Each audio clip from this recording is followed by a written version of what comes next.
Hi, welcome back to Tony's Reviews. In this video, I'll be showing you myFICO honest review. So, the most important thing to understand here right away is that myFICO isn't a credit card, a loan, or a credit builder product. Now, it doesn't give you credit or help you build it directly. Now, what it does instead is show you the real credit scores lenders actually see. And because it runs by FICO itself, the company behind FICO Score, that's why people even bother paying for it when there are so many free credit apps out there. Now, in day-to-day use, myFICO is basically about visibility and accuracy. Now, when you sign up, you're able to see your official FICO scores and your actual credit score reports from Experian, Equifax, and TransUnion.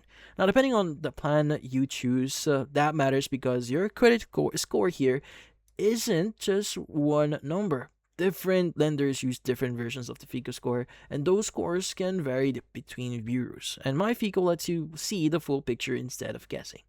Now, people who use FICO often say the biggest difference they notice compared to free apps is how closely the scores line up with what lenders see in real situations. Now, on Reddit and personal finance forums, you'll see plenty of stories where someone checked Credit Karma and then checked myFICO and realized the lender used score was higher or lower than expected. So that's usually the moment people understand why myFICO exists. It removes the guesswork.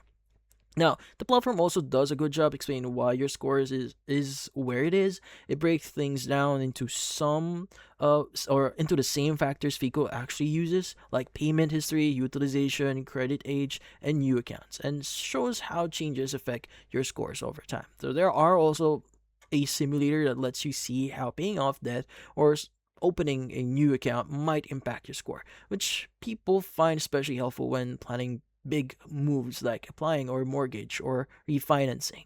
Now, where opinions start to split is cost. myFICO isn't cheap. Now, many users point out that you can see some form of a FICO score for free for through certain banks or credit cards. So paying monthly subscriptions can feel unnecessary if you're just casually checking your credit. That's why a lot of people don't use myFICO year round. Instead, they subscribe when they are preparing for something important like buying a house, shopping for an auto loan, or rebuilding credit and wanting precise feedback.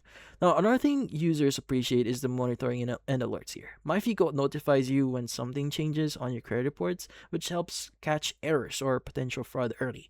Now, some plans also include identity monitoring, which adds some peace of mind for people who are extra cautious about credit misuse.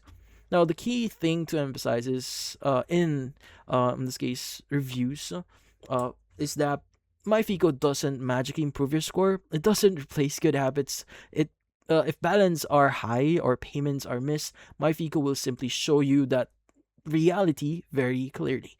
That's why some casual users feel it's an overkill, but for people who want accuracy and don't want surprises when a lender pulls their credit, it's often described as a gold standard.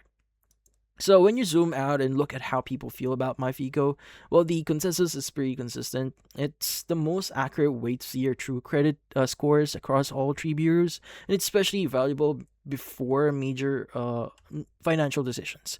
Now, it's not meant to be a daily budgeting app or a credit builder. It's not cheap either.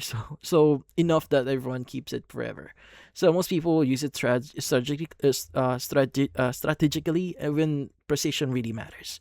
So that's why you'll often hear it described as a specialist tool. So if you just want a general idea of where your credit stands, free apps are usually enough. But if you want to know exactly what lenders are seeing with no guessing involved, well, that's where myFICO earns its reputation. And that's about it. So, if you found this video, hit the like and subscribe button and watch our next video.